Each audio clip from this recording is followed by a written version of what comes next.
الذين آمنوا اتقوا الله ولتنظر نفس ما قدمت لغد سبحان ربك رب العزة عما يصفون وسلام على المرسلين والحمد لله رب العالمين اللهم صل على سيدنا محمد وعلى آل سيدنا محمد وبارك وسلم۔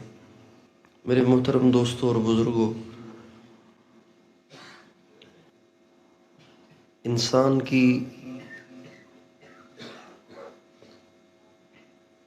کے پاس جتنے سرمایے ہیں، جو مادی سرمایے ہیں، پیسہ ہے، گھر ہے، دولت ہے، بیوی ہے، بچے ہیں، کاروبار ہے، ملازمت ہے، ان تمام چیزوں میں سب سے قیمتی چیز وہ زندگی کے اوقات ہیں۔ یہ بہت قیمتی ہیں۔ اس کی قیمت کا اس سے اندازہ لگائیے کہ جب یہ ہاتھ سے نکل جاتے ہیں تو واپس نہیں آتے۔ بہت سے لوگوں کے بارے میں سننے کو ملا کہ ان کا کاروبار ٹھپ ہو گیا اور وہ زیرو پہ آ گئے، لیکن اللہ کی شان، اللہ تعالیٰ نے قسمت کھولی اور دوبارہ پہلے سے بھی اوپر چلے گئے۔ اچھے ٹھیک ٹھاک صحت مند تھے، اچانک ایسی بیماری لگی کہ بالکل گھل گئے، ختم ہو گئے۔ پھر اللہ تعالیٰ کا فضل ہوا، پہلے سے زیادہ تندرست ہو گئے۔ حالات آئے اور گھر بھی بک گیا، سڑک پہ آ گئے، لیکن حالات کا پانسا پلٹا۔ اللہ تعالیٰ نے ایسا کرم فرمایا کہ پہلے سے بھی اچھا اور بڑا اللہ تعالیٰ نے گھر دے دیا۔ ایسے حالات روز سننے کو ملتے ہیں۔ اللہ تعالیٰ فرماتے ہیں تِلْكَ الْأَيَّامُ نُدَاوِلُهَا بَيْنَ النَّاسِ، ہم حالات کو کبھی ایک جیسا نہیں رکھتے، انہیں بدلتے رہتے ہیں۔ کسی کے حالات بھی ہمیشہ ایک جیسے نہیں رہتے۔ موسیٰ علیہ السلام اور حضرت خضر علیہ السلام جا رہے تھے تو ایک بستی میں داخل ہوئے تو بھوک لگ رہی تھی بہت۔ تو موسیٰ علیہ السلام نے حضرت خضر علیہ السلام سے کہا یار بھوک لگ رہی ہے، تو ان سے بستی والوں سے کہیں کہ کھانا کھلا دیں۔ تو کھانا مسافر کا کسی علاقے میں جا کے کسی علاقے والوں سے کھانے کو کہنا، یہ اس زمانے میں عیب نہیں تھا، چونکہ عام طور پہ سخاوت تھی۔ لوگوں نے سرائے بنائے ہوتے تھے، اس میں مسافروں کو، مہمانوں کو کھانا کھلاتے تھے، لیکن وہ ایسے مکھی چوس تھے، ایسے بخیل تھے، کنجوس تھے کہ انہوں نے کھانا نہیں کھلایا، انکار کر دیا۔ اسی بستی میں آگے چلے تو ایک جگہ ایک دیوار کو دیکھا کہ جو بہت کمزور تھی اور قریب تھا کہ گر جائے۔ موسیٰ علیہ السلام سے حضرت خضر علیہ السلام نے کہا موسیٰ آگے آئیے، تھوڑا سا اس دیوار کو ہمیں مضبوط کرنا ہے۔ چنانچہ اس دیوار کو انہوں نے موسیٰ علیہ السلام کی مدد سے مضبوط کر لیا، گرنے سے بچا لیا۔ موسیٰ علیہ السلام فرمانے لگے لَوِ اتَّخَذْتَ عَلَيْهِ أَجْرًا، حضرت بھوک بہت لگ رہی ہے، پیسے بھی نہیں ہیں، اور یہ بستی والے ہیں بھی بڑے بخیل، کھانا بھی نہیں کھلا رہے ہیں۔ اب ان کی ہم نے دیوار سیدھی کی ہے تو کم از کم آپ ان سے کچھ پیسے تو لے لینا تاکہ ہم کھانا تو کھا سکیں، بھوک لگ رہی ہے۔ حضرت خضر علیہ السلام اس پہ ناراض ہوئے اور موسیٰ علیہ السلام کو تنبیہ فرمائی، اور پھر بعد میں اس راز کو فاش کیا اور فرمایا وَأَمَّا الْجِدَارُ فَكَانَ لِغُلَامَيْنِ يَتِيمَيْنِ فِي الْمَدِينَةِ وَكَانَ تَحْتَهُ كَنْزٌ لَهُمَا وَكَانَ أَبُوهُمَا صَالِحًا۔ موسیٰ، یہ جو دیوار ہے نا، یہ اصل میں دو یتیم بچوں کی ہے، اور ان یتیم بچوں کا اس دیوار کے نیچے ایک خزانہ ہے۔ ابھی وہ بچے چھوٹے ہیں، اللہ تعالیٰ یہ چاہتے ہیں کہ یہ دیوار نہ گرے، اگر گر گئی تو وہ خزانہ کھل جائے گا، لوگ اٹھا کے لے جائیں گے۔ اللہ تعالیٰ یہ چاہتے ہیں کہ یہ خزانہ ان بچوں کے لیے محفوظ رہے یہاں تک کہ یہ بالغ ہو جائیں، اور پھر اس دیوار کے نیچے سے خزانہ نکالیں، اور ان بچوں کے پالنے کا، ان بچوں کے خزانے کا کی حفاظت کا اللہ تعالیٰ نے ہمارے ذریعے سے اس لیے انتظام کیا ہے کہ ان بچوں کا جو باپ تھا نا وہ بڑا نیک تھا، اور نیکوں کے بچوں کو اللہ ضائع نہیں کرتے۔ کس کے بچوں کو ضائع نہیں کرتے؟ کس کے بچوں کو ضائع نہیں کرتے؟ بڑے بڑے افسر، بڑے بڑے عہدیدار، اور بڑے بڑے جاگیروں والے، اور بڑے بڑے عزت والے، شان شوکت والے، ان کے بچے تباہ ہو گئے، برباد ہو گئے۔ لیکن فقیروں کے بچے اللہ تعالیٰ نے ان کو ایسی عزت دی کہ بادشاہوں کے بچے بھی دیکھتے رہ گئے، اس لیے کہ ان کے باپ اللہ کے ساتھ مخلص تھے۔ اس لیے انسان کو چاہیے کہ اپنی وجہ سے نہ صحیح، اپنے بچوں کے مستقبل کی خاطر نیک بننے کی کوشش کرے۔ نیک بننا چاہیے۔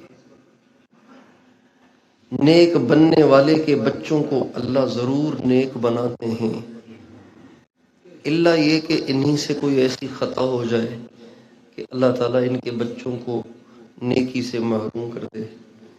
لیکن عمومی قاعدہ یہی ہے کہ جو خود اللہ کے ساتھ سچے ہوتے ہیں اللہ تعالیٰ ان کے بچوں کو بھی نیک بنا دیتے ہیں، الا ماشاءاللہ ہر اصول میں کچھ مستثنیات ہوتے ہیں۔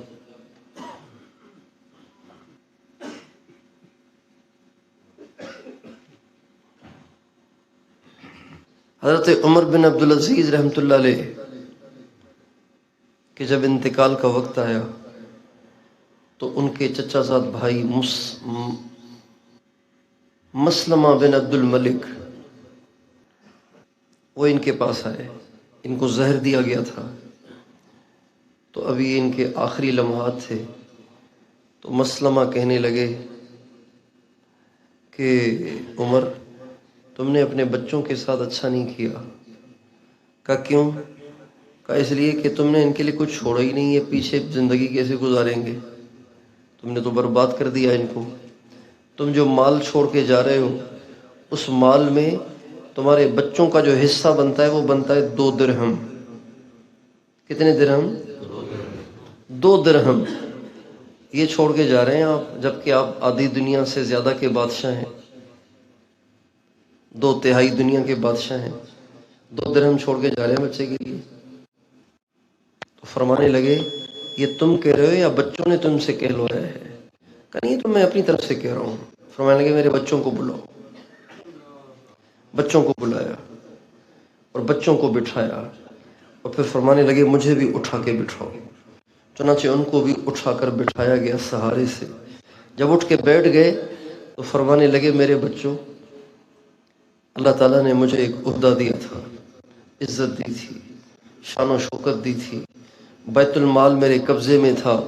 اگر میں بیت المال کے سرکاری مال کو بے دھڑک استعمال کرتا اور تمہارے لیے اکٹھا کرتا تو آج تم بڑے مالدار ہوتے، لیکن میرے بچوں تم تو مالدار ہوتے مگر میں دوزخ میں جاتا۔ تم تو اس مال سے عیاشیاں کرتے لیکن مجھے دوزخ میں جانا پڑتا۔ اور تمہیں پتہ ہے تمہارا باپ بڑا کمزور ہے، اسے گرمی برداشت نہیں ہوتی، تو وہ جہنم کی آگ کو کیسے برداشت کرے گا؟ اس لیے میں نے سرکاری مال میں سے لوٹ مار کی بجائے تمہیں فقر و فاقے میں رکھا ہے، اس امید پر کہ اللہ تعالیٰ نیکوں کے بچوں کو ضائع نہیں کرتے۔ صرف حلال کھلایا ہے تمہیں، کوئی ذرے برابر بھی میں نے تمہیں حرام نہیں کھلایا، اس لیے مجھے امید ہے کہ اللہ تمہیں ضائع نہیں کرے گا۔ اور اس کے بعد ان کا انتقال ہوا۔ رجا بن حیوہ یہ ان کے مشیر تھے۔ وہ فرماتے ہیں کہ اللہ کی شان حالات کا پانسا پلٹا تو میں نے دیکھا مسلمہ بن عبد الملک جو اپنے بچوں کے لیے کروڑوں چھوڑ گیا، جو حضرت عمر کو مشورہ دے رہا تھا کہ تم نے بڑا نقصان کیا بچوں کا، کہتے ہیں میں نے دیکھا کہ اس کے بچے شاہی مسجد کی سیڑھیوں پہ بھیک مانگ رہے تھے، اور عمر بن عبدالعزیز جو اپنے بچوں کو فقیر چھوڑ گیا تھا، اس کے بچے ایک ایک مجلس میں جب جہاد کی ترغیب ہوتی تو سینکڑوں ہزاروں گھوڑے اللہ کے راستے میں صدقہ کیا کرتے تھے۔ وَأَمَّا الْجِدَارُ فَكَانَ لِغُلَامَيْنِ يَتِيمَيْنِ فِي الْمَدِينَةِ وَكَانَ تَحْتَهُ كَنْزٌ لَهُمَا وَكَانَ أَبُوهُمَا صَالِحًا۔ ان کا باپ بڑا نیک تھا، اس لیے اللہ تعالیٰ نے ہماری ڈیوٹی لگائی ہے کہ میرے نیک بندے کے بچوں کے خزانے کی حفاظت کا انتظام کرو۔ اس لیے میں نے دیوار کو سیدھا کروایا آپ سے۔ اچھا، وہ جو خزانہ تھا وہ کیا تھا؟ وہ کوئی سونے کی دیگ نہیں تھی، وہ ایک سونے کی تختی تھی۔ وہ کیا تھی؟ سونے کی تختی تھی، اور اس تختی پہ کچھ نصیحت بھری باتیں لکھی ہوئی تھیں۔ ان میں سے ایک بات یہ تھی، مجھے تعجب ہے اس شخص پر جو زمانے کے حالات کی تبدیلی کو دیکھتا ہے پھر بھی وہ اپنے حالات پہ مطمئن ہو جاتا ہے کہ میں نے ایسے ہی رہنا ہے۔ تِلْكَ الْأَيَّامُ نُدَاوِلُهَا بَيْنَ النَّاسِ، ہم حالات کو بدلتے رہتے ہیں، حالات کبھی ایک جیسے نہیں رہتے، عروج بھی آتا ہے، زوال بھی آتا ہے، عزت کے حالات بھی بنتے ہیں، ذلت کے حالات بھی بنتے ہیں، کبھی لوگ واہ واہ کرتے ہیں، کبھی لوگ بےعزتیاں کرتے ہیں، اور کبھی ہر طرف آؤ بھگت ہوتی ہے، کبھی ہر طرف سے لان تان پڑتی ہے۔ یہ حالات ہر ایک کے ساتھ آتے ہیں اور یہ حالات بدلتے رہتے ہیں، لہٰذا دنیا کے حالات پہ کبھی مطمئن نہیں ہونا چاہیے۔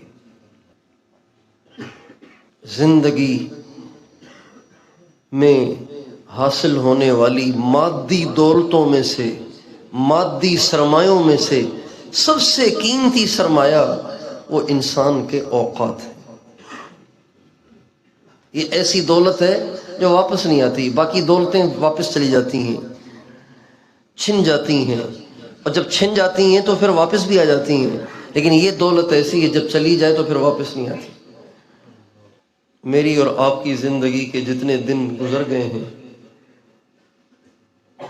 ہے کوئی دنیا میں ایسی ٹیکنالوجی کہ ہم یو کے چلے جائیں، امریکہ چلے جائیں اور ان کو پیسے دیں اور ان سے کہیں مجھے دوبارہ 6 سال کا بچہ کر دو، میں نے زندگی گناہوں میں گزار دی ہے اور میں اب دوبارہ سے بچپن سے بڑے ہو کر نیک بننا چاہتا ہوں، مجھے مہربانی کر کے جتنا پیسہ چاہو لے لو، مجھے دوبارہ 6 سال کا بچہ کر دو اور میری موت کو دھکیل کے پیچھے کر دو۔ کیا دنیا میں کوئی ایسی ٹیکنالوجی تیار ہوئی ہے؟ اس لیے ہمارے ایک استاد محترم، اللہ تعالیٰ ان کی قبر کو منور فرمائے، وہ فرمایا کرتے تھے سب سے زیادہ انسان کا جو دل مردہ ہوتا ہے نا، وہ اوقات کو ضائع کرنے سے۔ یہ سن کے ہمیں بڑی حیرت ہوئی۔ دل تو مردہ ہوگا بد نظری سے، دل تو مردہ ہوگا گانے سننے سے، دل تو مردہ ہوگا غیبت سے، جھوٹ سے، گناہوں سے، یہ کیا فرما رہے ہیں وقت کو ضائع کرنے سے؟ لیکن زندگی میں انسان کو بڑے تجربے ہوتے ہیں، تو زندگی کے بہت سے تجربات سے یہ بات بالکل واضح ہوئی کہ انہوں نے بالکل صحیح فرمایا، اوقات کو ضائع کرنے سے دل کا ستیہ ناش ہو جاتا ہے۔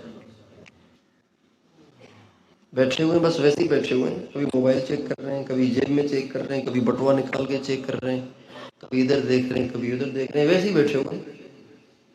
یہ چیز سب سے زیادہ دل کا نقصان کر دیتی ہے، اور یہ فارغ رہنا، فارغ بیٹھنا، یہ انسان کو گناہوں، انسان کے اندر گناہوں کی استعداد پیدا کرتا ہے۔ گناہ بعد میں کرتا ہے، فارغ رہنے کی عادت اس میں پہلے پیدا ہوتی ہے، ویسے ہی فارغ بیٹھا ہوا ہے۔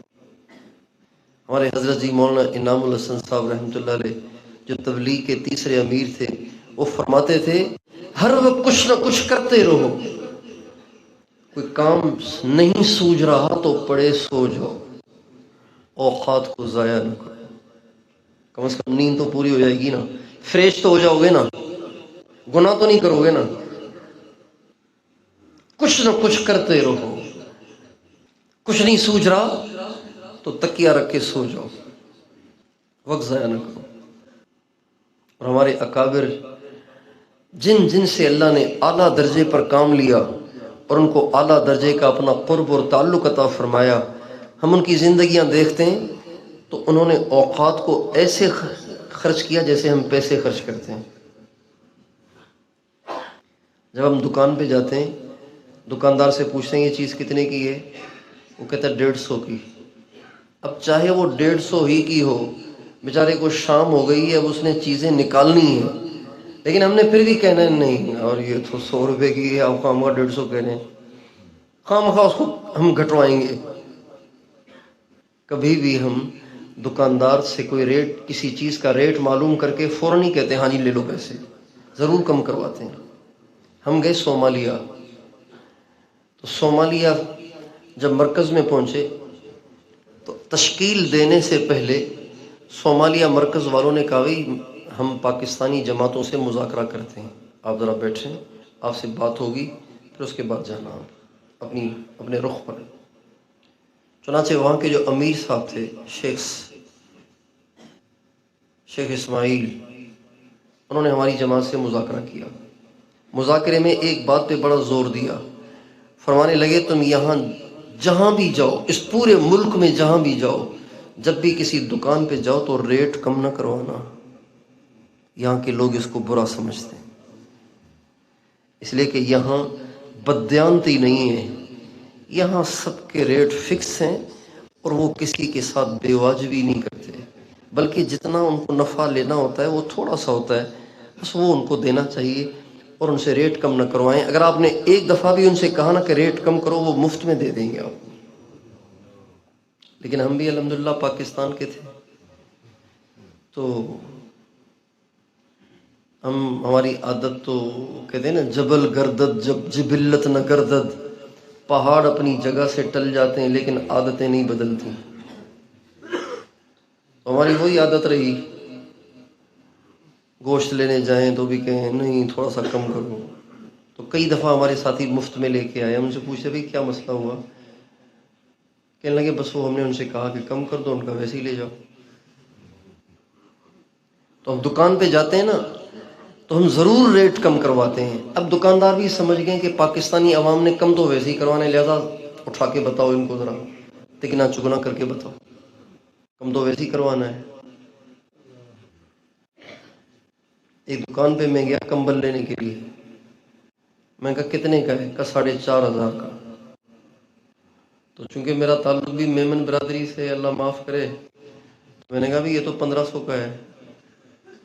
اب کہاں 4,500 کہاں 1,500، اس نے کہا چلو 2,500 میں لے جاؤ۔ اب سمجھ رہے ہیں 4,500 والا ایک دم آ گیا کہ آپ 2,500 میں لے جائیں۔ تو ہم دکانوں پہ جاتے ہیں تو کوشش کرتے ہیں کہ 5 روپے بھی بچیں، اتنی ہمارے دلوں میں پیسے کی اہمیت ہے۔ ہمارے بزرگوں نے اس سے زیادہ اوقات کو احتیاط سے استعمال کیا ہے، اس لیے اللہ تعالیٰ نے ان کو بڑے بڑے درجات دیے اور اپنی معرفت اور قرب کے اعلیٰ مقامات پہ پہنچایا۔ اس لیے جو اللہ کی محبت کا طالب ہے، جو اللہ کے عشق کا طالب ہے، اس کے قرب کے درجات کا طالب ہے، اسے چاہیے کہ اپنے اوقات کو کبھی بھی ضائع نہ کرے۔ حدیث شریف میں آتا ہے جب روزانہ سورج نکلتا ہے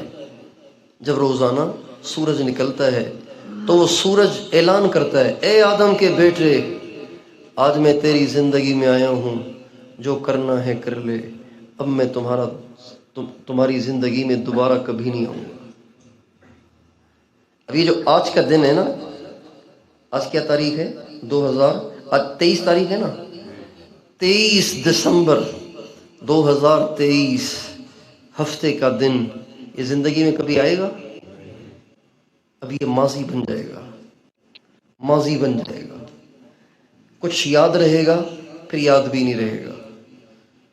23 دسمبر 2023 ہفتے کا دن آج تو حال ہے، ایک دن آئے گا کہ ماضی بن جائے گا۔ کتنے بڑے نقصان کی بات ہے۔ امام غزالی فرماتے ہیں من استوى یوماہ فہو مغبون، جس کے 2 دن برابر ہوں تو وہ خسارے میں ہے، جس کے 2 دن برابر ہوں وہ خسارے میں ہے۔ زندگی کے 24 گھنٹے خرچ کر دیے اور وہیں کا وہیں ہے تو نقصان کیا نا۔ مسافر چل رہا ہے، 24 گھنٹے چلتا رہا اور وہیں کا وہیں کھڑا ہوا ہے، تو عجیب بات ہے نا یہ۔ اس لیے ہمیں اپنے اوقات کو قیمتی بنانا چاہیے۔ مفتی اعظم پاکستان حضرت مفتی شفیع صاحب رحمۃ اللہ علیہ فرماتے ہیں میں جب بیت الخلاء میں بیٹھتا ہوں تو پریشان ہوتا ہوں کہ پیشاب تو آ ہی رہا ہے، اب یہاں فارغ بیٹھ کے کیا کروں، کوئی تو نیکی کا کام کرنا چاہیے، زندگی ملی ہے خیر کے کام کرنے کے لیے، اب خیر کا کام یہاں کیا کروں، پیشاب کر رہا ہوں، پیشاب تو خود ہی آ رہا ہے۔ تو فرماتے ہیں یہ سوچ کے پھر بیت الخلاء میں بیٹھ کے لوٹا دھونا شروع کر دیتا ہوں، یہ بھی تو خیر کا کام ہے، کسی نے تو دھونا ہے نا، کسی نے تو خاص طور پہ آ کے اس لوٹے کو دھونا ہے، بیت الخلاء کو دھونا ہے، لہٰذا یہ خیر کا کام میں پیشاب کے دوران کر لیتا ہوں تاکہ وقت ضائع نہ ہو۔ ہمارے حضرت مولانا جمشید صاحب کی عادت شریفہ یہ تھی کہ فجر کے بعد سبق پڑھاتے تھے، سبق کے بعد ناشتہ کرتے تھے، ناشتے کے بعد مشورے میں تشریف لاتے تھے، مسجد کے مشورے میں، وہاں سے اٹھ کے پھر بھائی صاحب نہیں ہوتے تھے تو واپسی والوں کو ہدایات، روانگی والوں کو ہدایات، اور اس کے بعد پھر بستر پہ تشریف لاتے تھے، پھر آ کے کھانا کھاتے تھے، 8 10 15 20 منٹ مل گئے تو لیٹ گئے، ورنہ ظہر کی نماز کے لیے چلے جاتے تھے۔ ظہر کا سلام پھیرتے ہی قرآن پکڑ لیتے تھے اور قرآن پڑھتے رہتے تھے، اور قرآن پڑھتے ہی فوراً آ کے مدرسے کے مشورے میں بیٹھ جایا کرتے تھے۔ اور مجھے فرماتے تھے کہ وہ جو صبح سیب کھایا تھا نا، اس کے جو چھلکے ہیں نا، اس کو ابال کے اس کا قہوہ بنا کے دو، چھلکے ضائع نہ کرو۔ پھر ان چھلکوں کا قہوہ دوران مشورہ پیتے تھے، اور مشورے سے جب آتے تھے تو عصر کی نماز میں 8 10 منٹ رہتے تھے، اور آتے ہی فرماتے تھے گھڑی کیا کہہ رہی، ٹائم پوچھنے کا انداز یہ تھا، گھڑی کیا کہہ رہی کہ جی ابھی عصر میں 8 منٹ ہیں 10 منٹ ہیں، اچھا یہ کہہ کر لیٹ جاتے اور فرماتے 7 منٹ کے بعد جگا دینا، اور تکیے پہ سر رکھتے ہی نیند آ جاتی تھی، اور 7 منٹ کے بعد اٹھانے کی حاجت پیش نہیں آتی تھی، ہمیشہ 7واں منٹ بجتے ہی اٹھ کے بیٹھ جاتے تھے، اور ایسی آنکھیں لال ہوتی تھی جیسے 4 گھنٹے سوئے ہوں۔ یہ نہیں کہ ابھی 8 10 منٹ ہیں تو بس ایسے ہی بیٹھے رہو، گپ شپ لگاتے رہو۔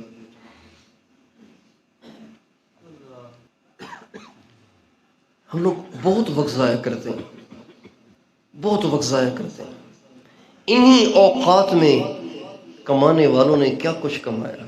امام غزالی رحمۃ اللہ علیہ کتنے بڑے عالم ہیں، اب تک ان کا فیض چل رہا ہے، اب تک ان کا فیض چل رہا ہے، اور ان کے انتقال کو 950 سال ہو گئے ہیں۔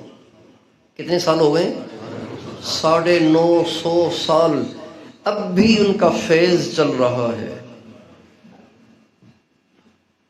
جیسے ہمارے ہاں سلسلہ ہے نا، سلسلہ چشتیہ، قادریہ، نقشبندیہ، سہروردیہ، ایسے ہی سلسلہ غزالیہ بھی ہے، دوسرے ممالک میں ہے، اب تک ان کا فیض چل رہا ہے۔ ان کی احیاء العلوم سے اب بھی لوگ استفادہ کر رہے ہیں۔ ان کی کتاب ہے احیاء العلوم، سالکین کے لیے پڑھنے کی ہے۔ یمن میں ایک شیخ ہیں، ان کا نام ہے شیخ حفیظ بن عمر بن حفیظ، لاکھوں مرید ہیں ان کے دنیا میں، بہت بڑے شیخ ہیں۔ حضرت امام حسین کی اولاد میں سے ہیں، ہماری بھی ان کی خدمت میں حاضری ہوئی تھی، تو وہ اپنے سالکین کی تربیت ہی احیاء العلوم سے کرتے ہیں، ذکر نہیں بتاتے یہ ذکر کرو، یہ سبق نہیں، وہ تربیت ہی کرتے ہیں احیاء العلوم سے۔ اب تک ان کا فیض چل رہا ہے حضرت امام غزالی کا، اور عمر تھی صرف 60 سال۔ عمر کتنی ہوئی؟ ان 60 سال میں ایسا دریا فیض کا چھوڑ گئے کہ اب بھی دنیا اسے سیراب ہو رہی ہے، اور ان کی قبر ٹھنڈی ہو رہی ہے، ان کے درجات بلند ہو رہے ہیں۔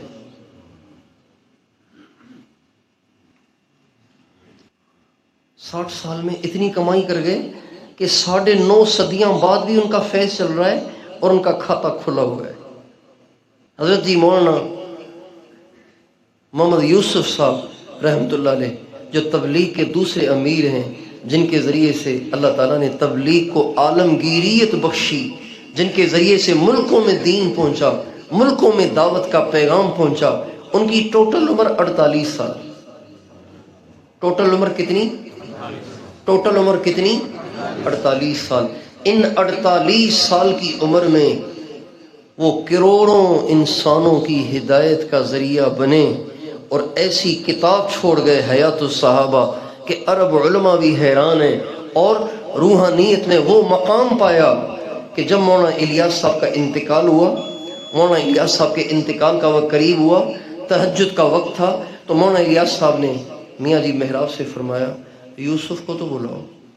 مولانا یوسف صاحب نوجوان 27 سال کی عمر، ان کو بلایا، اور مولانا الیاس صاحب نے اپنی باہیں پھیلائیں اور فرمایا آ یوسف لپٹ لے ہم تو چلے، آ یوسف لپٹ لے ہم تو چلے۔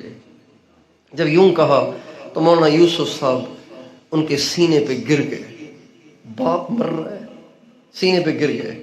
مولانا الیاس صاحب نے ان کو سینے سے لگا کے ذرا بھینچا اور بس انتقال کر گئے۔ تو میاں جی محراب صاحب فرمایا کرتے تھے بس جو کچھ ہوا وہ اسی لمحے ہوا، جو کچھ ہوا اسی لمحے ہوا۔ تہجد کے وقت انتقال ہوا۔ اب فجر کے بعد مولانا الیاس صاحب کا روزانہ بیان ہوتا تھا۔ جب بیان کے لیے ممبر پہ بیٹھے، لوگ کہنے لگے یہ لونڈا کیا بیان کرے گا، 27 سال کا چھوکرا۔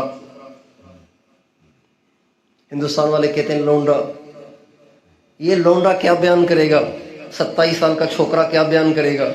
مولانا الیاس صاحب کی کمی کیسے پوری ہوگی، تبلیغ کا کام تو ضائع ہو گیا۔ لیکن کہنے والے کہتے ہیں جب وہ ممبر پہ بیٹھے اور بولنا شروع ہوئے تو ایسے لگتا تھا شکل تو یوسف کی ہے لیکن بول الیاس رہا ہے۔ مولانا الیاس صاحب فرماتے ہیں جب مولانا زکریا صاحب فرماتے ہیں جب مولانا الیاس صاحب کا انتقال ہوا تو مجھے کئی جگہوں سے خطوط آئے کہ حضرت مولانا الیاس صاحب کا انتقال ہوتے ہی میری کیفیت ایسی ہو گئی ہے، اور مجھے ایسے لگ رہا ہے جیسے ان کی نسبت منتقل ہوئی ہے۔ کئی بزرگوں کے خطوط آئے کہ مجھے ایسے لگ رہا ہے جیسے مولانا الیاس صاحب کی نسبت میری طرف منتقل ہوئی ہے، ان کے انتقال ہوتے ہی میری کیفیت ایسی ہو گئی ہے، ویسی ہو گئی ہے۔ کئی بزرگوں کے خطوط آئے، لیکن فرمانے لگے ان کو کیا پتا کہ وہ دولت تو لونڈا لے اڑا۔ یہ جو خطوط لکھ رہے تھے ان کے بارے میں فرماتے ہیں مولانا زکریا صاحب ان کو کیا پتا کہ وہ دولت تو کون لے اڑا، وہ دولت تو لونڈا لے اڑا۔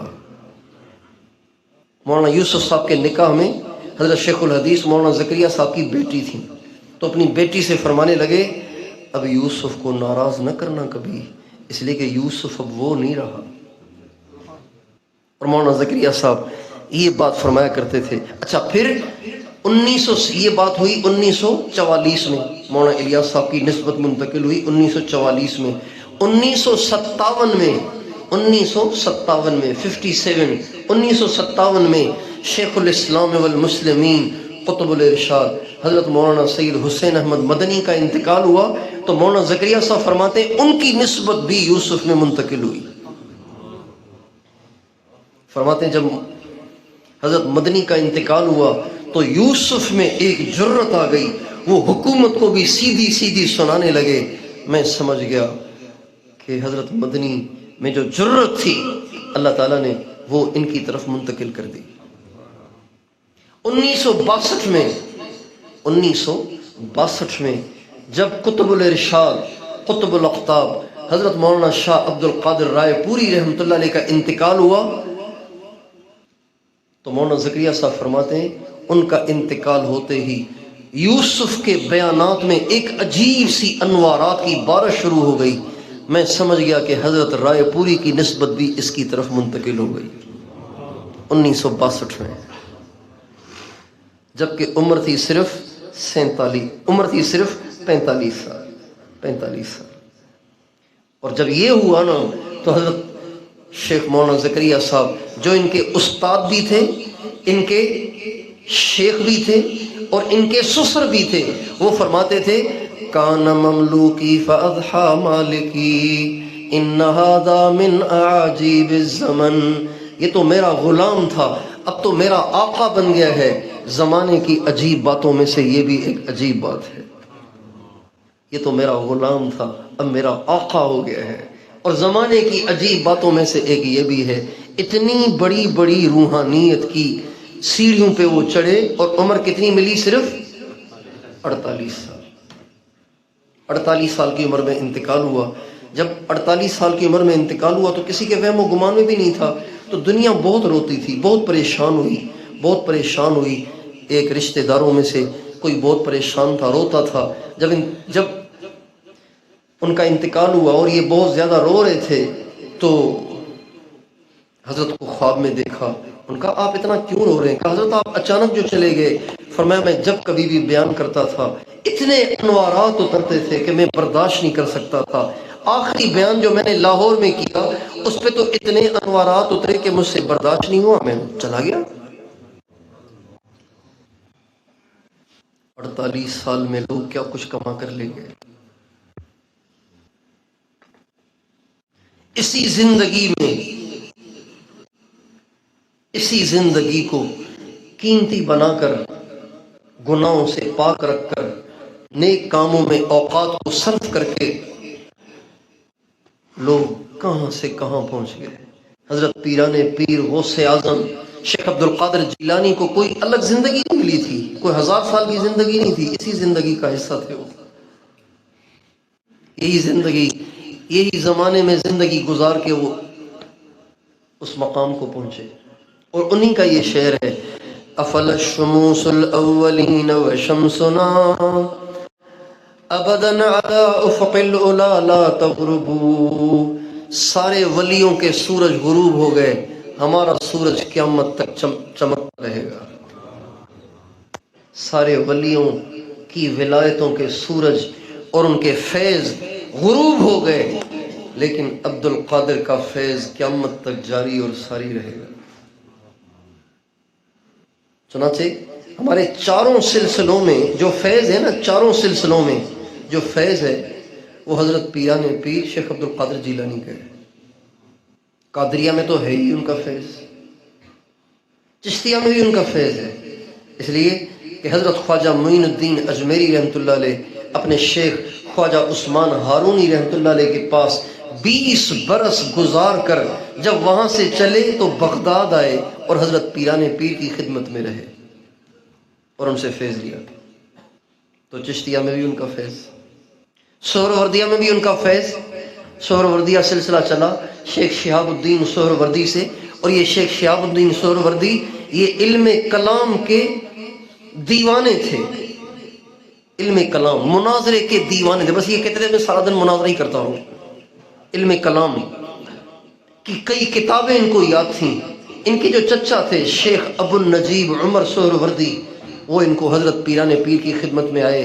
حضرت میرا بھتیجا ہے اور علم میں بڑا پکا ہے، لیکن اس کو علم کلام کا بڑا شوق ہے، حدیث کا شغف نہیں ہے، تفسیر کا شغف نہیں ہے، علم کلام اور مناظرے کا بڑا اس کو شوق ہے.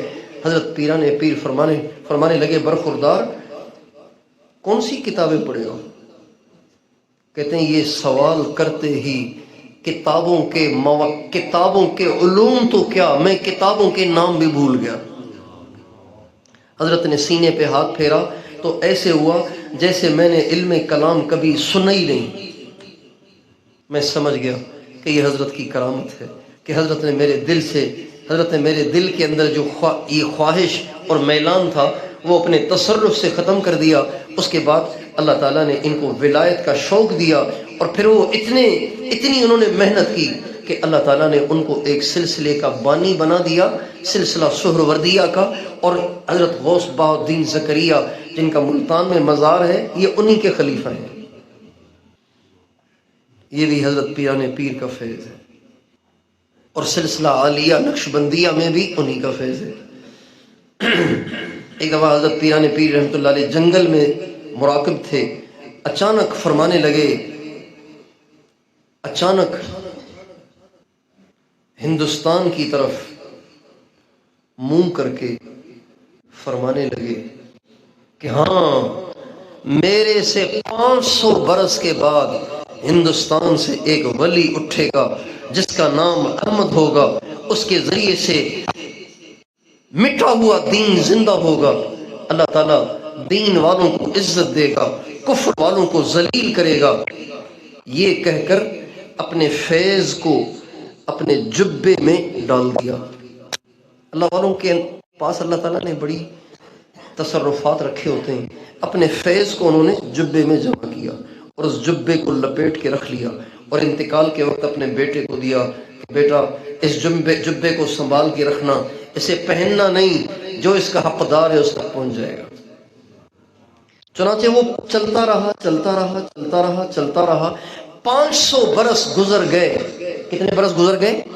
500 سال گزر گئے. تو وہ دور تھا حضرت شاہ سکندر کیتھلی رحمۃ اللہ علیہ کا, جو حضرت شاہ کمال کیتھلی قادری رحمۃ اللہ علیہ کے بیٹے تھے. ہندوستان میں سلسلہ قادریہ کے سب سے بڑے بزرگ تھے شاہ کمال کیتھلی, ان کے بیٹے تھے شاہ سکندر کیتھلی. ان کو خواب میں حضرت پیران پیر کی زیارت ہوئی اور فرمایا تمہارے پاس جبہ ہے نا جو پشتوں سے تمہارے پاس چلا آ رہا ہے, جس کے لیے یہ جبہ میں نے دیا تھا وہ سرہند میں آ گیا ہے, یہ جبہ اس کے حوالے کرو. سرہند میں آ گیا ہے, جبہ اس کے حوالے کرو. تو ان کو ذرا تردد ہوا خواب کے بارے میں, یہ اتنی برکت کی چیز ہے, اب یہ کیسے بھیجوں وہاں, دوسرے کو کیسے دے دوں. تو دوبارہ خواب میں زیارت ہوئی, یہ جبہ احمد سرہندی کے حوالے کرو ورنہ نسبت سلب ہو جائے گی, ایمان کے لالے پڑ جائیں گے. جلدی سے اٹھے, ان کی اولاد میں سے تھے, جلدی سے اٹھے اور پہنچے حضرت مجدد الف ثانی نقشبندی رحمۃ اللہ علیہ کے پاس اور ان کو جبہ دیا اور سارا قصہ سنایا. حضرت امام ربانی مجدد الف ثانی فرماتے ہیں جو ہی میں نے وہ جبہ پہنا تو سارا قادری فیض مجھ میں سرایت کر گیا. حضرت پیران پیر حضرت امام ربانی مجدد الف ثانی رحمۃ اللہ علیہ کے انتقال سے پہلے فرماتے ہیں مجھے خواب میں حضرت غوث الثقلین شیخ عبد القادر جیلانی کی زیارت ہوئی اور فرمایا تم لوگوں کے سامنے میرے اس شعر کی تشریح کرو. افل الشموس الاولین وشمسنا ابدا علی افق العلا لا تغرب. یہ میرا شعر ہے, اس کی لوگوں کے سامنے تشریح کرو کہ سارے ولیوں کے فیوز بند ہو گئے لیکن ہمارا فیض قیامت تک چلے گا. تم اس کی تشریح کرو. لیکن حضرت امام ربانی پھر اٹھ نہیں سکے, ان کی بیماری سے پھر وہ اٹھ نہیں سکے, لہٰذا ان کو یہ موقع نہیں مل سکا. لیکن اپنے بیٹے کو وصیت کر گئے کہ حضرت غوث الثقلین نے مجھے یہ وصیت فرمائی ہے خواب میں, لہٰذا یہ ذمہ داری میں آپ کو سونپتا ہوں کہ اس شعر کی تشریح لوگوں کو آپ نے سنانی ہے. اپنے بیٹے سے فرما گئے. تو نقشبندی فیض بھی قادری فیض ہے. اور حضرت امام ربانی مجدد الف ثانی فرماتے ہیں کہ حضرت امام مہدی جن سے ساری دنیا میں سارا دین زندہ ہوا جو اب تک کسی سے بھی نہیں ہوا. حضرت عمر سے بھی جو دین زندہ ہوا وہ ساری دنیا میں نہیں. حضرت عمر کا درجہ تو بہت بلند ہے لیکن دین کے زندہ ہونے کی بات ہے. حضرت عمر رضی اللہ عنہ سے جو دین زندہ ہوا وہ ساری دنیا میں نہیں. امام مہدی کو اللہ ذریعہ بنائے گا کہ دنیا کے چپے چپے پہ اللہ کا دین غالب ہوگا اور زندہ ہوگا۔ امام ربانی مجدد الف ثانی رحمۃ اللہ علیہ فرماتے ہیں کہ امام مہدی کو بھی نقش بندی فیض ملے گا۔ امام مہدی کو جو فیض ملے گا وہ کون سا فیض ملے گا؟ واللہ عالم۔ اب اس کا کیا مطلب ہے؟ اس عاجز کے ذہن میں جو یہ سمجھ میں آتا ہے وہ یہ ہے کہ حضرت علی رضی اللہ عنہ کا ارشاد ہے اگر دنیا کے ختم ہونے میں ایک دن باقی رہ جائے تو اللہ تعالیٰ اس ایک دن کو اتنا لمبا کر دے گا کہ میری نسل میں سے ایک نوجوان اٹھے گا، ایک جوان اٹھے گا جس کا نام محمد ہوگا اور اس کا لقب مہدی ہوگا، اور اللہ تعالیٰ اس کے ذریعے سے ساری دنیا میں دین کو زندہ کرے گا۔ پھر فرماتے ہیں اللہ تعالیٰ ان کی تربیت صرف ایک رات میں کرے گا، صرف ایک رات میں ان کی تربیت کرے گا۔ تو ان دونوں باتوں کو اگر ملایا جائے تو یوں سمجھ میں آتا ہے کہ شاید امام مہدی کی طرف کسی نقش بندی بزرگ کی نسبت منتقل ہوگی اور ایک رات میں وہ ولیوں کے امام اور سردار بن جائیں گے، اور ایسی ان میں اللہ تعالیٰ صلاحیت پیدا کر دے گا، ایسی روحانیت پیدا کر دے گا کہ ساری دنیا کے باطل اور کفر پہ غالب آ جائے گی۔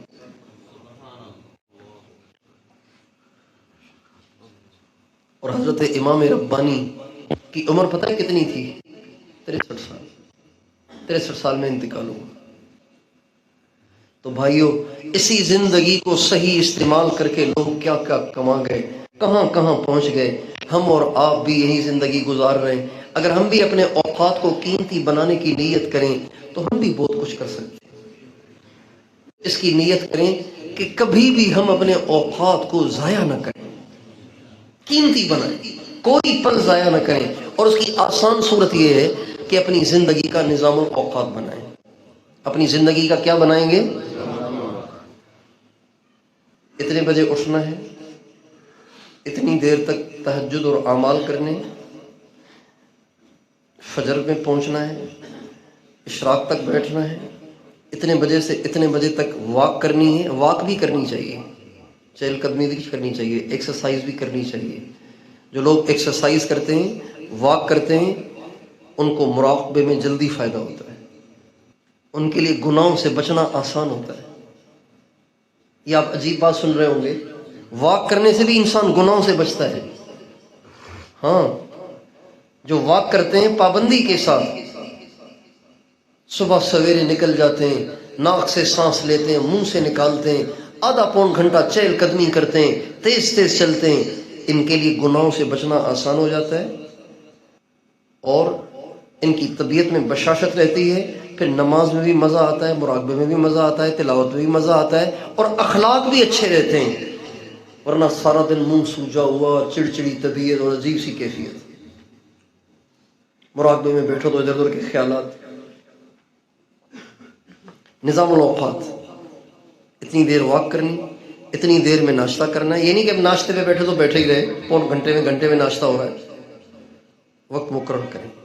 اس کے بعد اب سے لے کے اتنے بجے سے اتنے بجے تک دفتر، اتنے بجے سے اتنے بجے تک آرام قیلولہ، اتنے بجے سے اتنے بجے تک تبلیغ، اتنے بجے سے اتنے بجے تک مراقبہ، اتنے بجے سے اتنے بجے تک تسبیحات، اتنے بجے سے اتنے بجے تک رشتہ داروں سے ملنا، بیوی بچوں کو ٹائم دینا، گھر میں تعلیم کرنا، گھر میں ماحول بنانا۔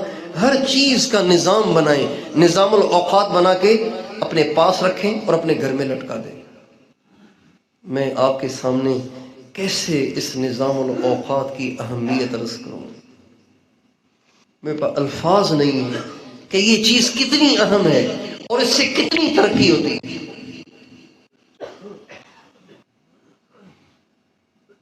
مہربانی فرمائیں، اپنے اوقات کے سرمایہ کو صحیح صرف کریں تاکہ ہم روز بروز اللہ پاک کے قرب میں ترقی کرتے چلے جائیں، آگے بڑھتے چلے جائیں۔ تو وہی اپنا نظام الاوقات بنائیں گے نا۔ ابھی آپ کو نظام الاوقات کی مشق کروائی جا رہی ہے۔ ابھی آپ کو ٹائم بتایا جائے گا، ابھی آپ ناشتہ کریں، پھر انفرادی معمولات اور ضروریات پوری کر لیں، اتنے بجے جمع ہو جائیں، اتنے بجے سے اتنے بجے تک عمل ہوگا، پھر آپ کو کھانے کی چھٹی ملے گی، پھر آپ نے قیلولہ کرنا ہے، پھر آپ نے بیان میں شرکت کرنی ہے، پھر آپ نے یہ کرنا ہے وہ کرنا ہے. یہ ساری چیزیں یہ مشق ہیں. تو ہم اپنی پوری زندگی نظام الاوقات کے ساتھ گزاریں گے تو انشاءاللہ بہت کچھ کما کر لے جائیں گے. لیکن اگر نظام الاوقات نہیں بنائیں گے، اوقات ضائع ہوتے رہیں گے اور مرنے کے بعد پچھتائیں گے. قبر میں جا کے کہیں گے ہائے، جب اپنے ہی ہم عمروں کو اونچے اونچے درجات پہ دیکھیں گے تو کہیں گے ہائے، اس کی بھی تو عمر میرے جتنی تھی اور یہ تو میرے سامنے ہی پلا بڑا اور میرے سامنے ہی مدرسے میں پڑھا، میرے سامنے ہی تبلیغ میں گیا، میرے سامنے ہی بیعت ہوا، میرے سامنے ہی اس نے سارے کام کیے، یہ اتنا اونچا میں اتنا نیچے. پھر پچھتانے کے سوا کچھ نہیں ہوگا. اپنے اوقات کو قیمتی بنائیں گے انشاءاللہ.